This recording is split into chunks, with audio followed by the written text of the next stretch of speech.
ቄደር ለመጠመቅ የሚያበቁን ኃጢያቶች የትኞቹ ናቸው የሚለውን ስናይ ቄደር ለመጠመቅ የሚያበቁን ኃጢያቶች ለምሳሌ ረቡዕና ዓርብ የፍስክ ከበላን ውርጃ ከፈጸም ከሃይማኖታችን ውጪ ካሉ ሰዎች ጋር ሩካቤ ስጋ ከፈጸም በልጅነት እና ካደግን በኋላ ግብረ ሰዶም ከፈጸም ከእንስሳት ጋር ግንኙነት ካደረግን በልጅነት መሬትን ካወሰብን ከስጋ ዘመድ ጋር ግንኙነት ከፈጸምን ቅዱስ ቁርባን ተቀብለን በዝሙት ከወደቅን በቅዱስ ቁርባን አግብተን ባል በሚስት ላይ ሚስት በባል ላይ ከዘሞትን ኢሩካቤ ከፈጸምን ማለትም ከተፈጥሮ ውጭ የሆኑ ግንኙነትን ከፈጸምን የሐዛብን ምግብ ከበላን ኦርቶዶክስ ሆነን ወደ ሌላ እምነት ገብተን ከተመለስን ለዛር ለጨሌ ለአቴቴ ከገበርን የተገበረውን መስዋዕት ከበላን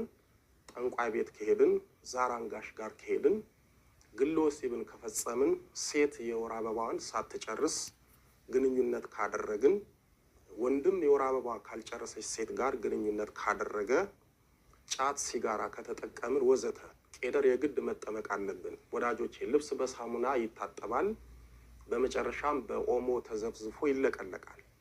በዚህም ጻዳ ይመስላል። ንስሐ ኃጢአታችንን የምናጥብበት ሳሙና ነው። ቄደር ደግሞ ኦሞ ነው፣ ያነጻናል።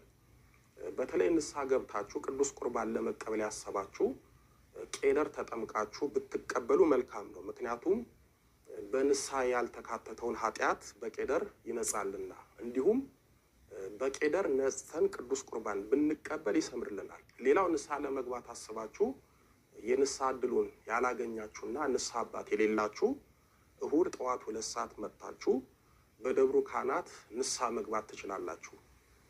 የእናንተን ችግር የሚረዱ በተለይ ለካህናት መናገር የምትጨነቁበትንና የምታፍሩበትን ለምሳሌ ግለ ወሲብንና የወሲብ ፊልምን የተመለከተ ባለትዳሮች እና ጮኛሞች በአካል ተራርቀው ነገር ግን በቪዲዮ በመታየት በድምጽ በመሰማማት የሚፈጸም መዳራትን ወዘተን ዘመን አመጣሽ ኃጢአትን የሚረዱ ካህናት ስላዘጋጀን መጣችሁ በነፃ ንስሐ ግቡ፣ የኃጢአት ሸክምን አራግፉ። የወለላይቱ እመቤት ልጆች የትኛውንም ኃጢአት ብንሰራ ሁሉም ኃጢአቶች ከንስሐ በታች ናቸው። ከንስሐ በላይ የሆነ ኃጢአት የለም። የኛ ኃጢአት ከእግዚአብሔር ቸርነት በላይ አይደለም።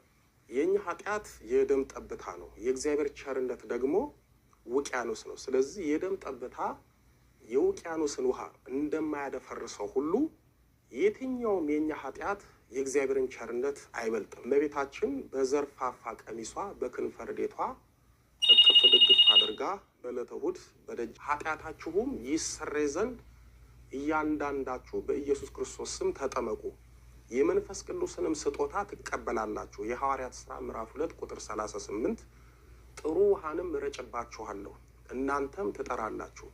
ትንቢተ ሕዝቅኤል ምዕራፍ 36 ቁጥር 25 ወስብሐት ለእግዚአብሔር።